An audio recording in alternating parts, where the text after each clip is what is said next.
ভারী বৃষ্টিপাত আর উজান থেকে নেমে আসা পাহাড়ি ঢলে দেশের উত্তর দক্ষিণ ও পূর্বাঞ্চলে বন্যা পরিস্থিতি আরও অবনতির আশঙ্কা রয়েছে।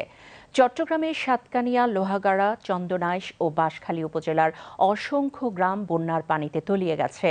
জেলার ৭ উপজেলায় মোতায়েন করা হয়েছে সেনাবাহিনী। মাতামুহুরী, সাঙ্গু, খোয়াই, ডাকাতিয়া ও কুশিয়ারা সহ বেশ কয়েকটি নদ নদীর পানি বিপদসীমার উপর দিয়ে প্রবাহিত হচ্ছে। বিস্তারিত তৃপ্তি তেওয়ারির রিপোর্টে। গত সপ্তাহে সৃষ্টি হওয়া নিম্নচাপের প্রভাবে টানা বর্ষণ আর পাহাড় থেকে নেমে আসা ঢলে চন্দনাইশ, সাতকানিয়া, বাঁশখালী ও লোহাগড়ার বিস্তীর্ণ এলাকা বন্যার পানিতে তলিয়ে গেছে। ফুলে ফেঁপে উঠেছে শঙ্খ ও ধনু নদী। পানিবন্দী হয়ে পড়েছে হাজার হাজার মানুষ। চট্টগ্রাম, কক্সবাজারের পাশাপাশি পানির নিচে তলিয়ে রয়েছে পার্বত্য চট্টগ্রামের ৩ জেলার বিভিন্ন অঞ্চল।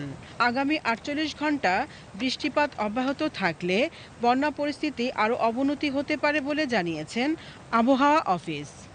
বন্যার কারণে ইতোমধ্যেই চট্টগ্রাম ও পার্বত্য চট্টগ্রামের অনেক দুর্গম এলাকায় খাদ্য ও বিশুদ্ধ পানির সংকট দেখা দিয়েছে। বিভিন্ন সড়ক পানির নিচে তলিয়ে যাওয়ায় এসব এলাকায় স্থলপথে ত্রাণ পৌঁছানো কঠিন হয়ে পড়েছে।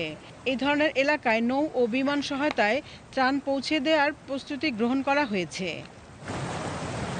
এদিকে উত্তর পূর্বাঞ্চলের খোয়াই, মনু ও কুশিয়ারা নদীর বিভিন্ন পয়েন্টের পানি বিপদসীমার উপর দিয়ে অতিক্রম করছে।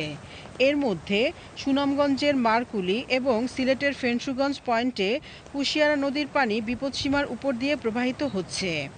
আগামী ২৪ ঘণ্টায় সুরমা, কুশিয়ারা ও মনু নদীর পানি আরও বৃদ্ধি পাওয়ার সম্ভাবনা রয়েছে।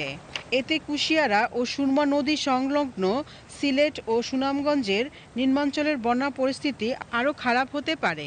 পানি উন্নয়ন বোর্ডের বন্যা পূর্বাভাস ও সতর্কীকরণ কেন্দ্র জানিয়েছে, দেশের উত্তর, উত্তর পূর্ব এবং দক্ষিণ পূর্বাঞ্চলের প্রধান নদীগুলোর পানি বিপদসীমার উপর দিয়ে প্রবাহিত হচ্ছে। বিশেষ করে তিস্তা নদীর পানি দ্রুত বৃদ্ধি পাওয়ায় নীলফামারী, লালমনিরহাট এবং গাইবান্ধা জেলার নদী সংলগ্ন নিম্নাঞ্চল প্লাবিত হয়েছে। উজান থেকে নেমে আসা পাহাড়ি ঢল এবং দেশের ভেতরে ভারী বৃষ্টিপাতের কারণে এই পরিস্থিতি তৈরি হয়েছে, যা আগামী কয়েকদিন অব্যাহত থাকতে পারে। একই সময় দক্ষিণ পূর্ব পার্বত্য অববাহিকায় ফেনী, চট্টগ্রাম ও খাগড়াছড়ি জেলার কিছু স্থানের নদী সংলগ্ন নিম্নাঞ্চলেও বন্যা পরিস্থিতি দেখা দিতে পারে। এছাড়া উপকূলীয় জেলা লক্ষ্মীপুর ও নোয়াখালীর নদী সংলগ্ন নিম্নাঞ্চলগুলো সাময়িকভাবে প্লাবিত হওয়ার সম্ভাবনা রয়েছে বলে জানায় বন্যা পূর্বাভাস ও সতর্কীকরণ কেন্দ্র। তৃপ্তি তেওয়ারি, পিটিভি নিউজ।